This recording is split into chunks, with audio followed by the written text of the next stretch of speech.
Hi, my name is Chase.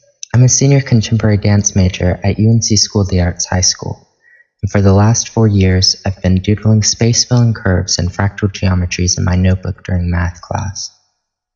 I love math and dance for many of the same reasons, and only some different ones. I think both are full of beauty, and the more time I spend learning about them, the more time I want to spend learning about them. I'm determined to understand everything. Here's something I made. It started my sophomore year in AP Calculus, where instead of paying attention, I was doodling in my notebook. At the time, I was interested in combining different types of motion, and I came up with the idea that I should rotate a point P around a moving center O and map the path of point P in space to see what happens. I did this by starting with a vertical line, and then I shifted the line to the right a bit and rotated it by some angle to get a new line. Then I repeated this process over and over until the line was vertical again and the period was completed. I connected each of the P points, and I got a curve that when repeated made a looping pattern. I tried it again, but this time I changed the rotational velocity of the point, the linear velocity of the center, and the distance between the point and the center, and I got a very different looking curve, this time with no loops. I was filled with the desire to capture these curves in a function. But before I could do that, the class ended and I headed off to dance. Now, I tried to focus on the dance steps, but my brain was preoccupied with math. The teacher said, "Please pay attention. You are an amazing student. I'm sorry, Brenda, but all I can think about are complex curves derived from constant linear and angular movement of a projectile in space." And she thought for a moment and said, "We'll make it about dance." And even though none of that actually happened, I suddenly realized that the curves I made could be used in real life as a spatial pattern for a dance. Each one of these P points could be place marks for a dancer, and because these points are separated by equal units of time, the dancer could step on a point for each beat in a piece of music and thus approximate the changes in velocity that occur since we are rotating and moving linearly. I was elated and spurred to fully understand the curve I had made. The next day in calc class, I began working to find a function for my curve. "Oh no," I said, because regular functions can't have self-intersections, and naturally my curve has infinite self-intersections. Or sometimes it doesn't have any, but I just can't throw away the ones that self-intersect. I don't want to, and I also don't know how to. So instead I looked for a different way to model the curve. One day I realized that all I needed to model my curve was a parametric equation. They're perfect for modeling the kind of curve I'm trying to model because they take into consideration how x and y change with respect to time. Here's the math. To find the parametric equation of my curve, I mapped one out first and considered how x of t was moving. I found x of t changes as a result of both the linear movement of the center and the rotational movement of the point P.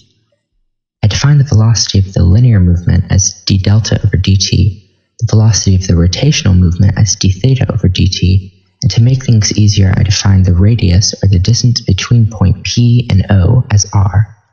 Finding how d delta over dt affects x of t, it was simple. For each unit of time, the center moves d delta over dt units, which displaces x of t by the same amount. And to find how d theta over dt affects x of t, I made one example of a possible position of the line from P to O into a triangle, and the angle which the line PO is rotated by every unit of time I deduced as d theta over dt times t. Then I used simple trigonometry to find how d theta over dt changes x of t. Finally, I combined the two and theorized that x of t equals d delta over dt t minus r sine of d theta over dt times t. Finding y of t was easier because it is only affected by d theta over dt. Using trigonometry again, I theorized that y of t equals r cosine of d theta over dt times t. Thus I proved that my curve is modeled by the parametric equation x of t equals d delta over dt times t minus r sine of d theta over dt times t, and y of t equals r cosine of d theta over dt times t. Using this equation, I can now change the values of the constants and easily find the corresponding curve. Creating a table of whole number t values and their x and y outputs allows me to easily graph those placement points on the floor to make a dance from. Using the same logic I used to find the first parametric equation, I found 3 more curves which rotate around the same moving circle, but whose radii are pi/2 radians apart from one another. The 4 curves map a square rotating from its center while moving linearly in space. The shape that the curves make together suggests a cannon or a round which repeats every 3 units of time. So I would now use 4 dancers doing the same choreography, but out of sync by 3 counts, each following their own curve.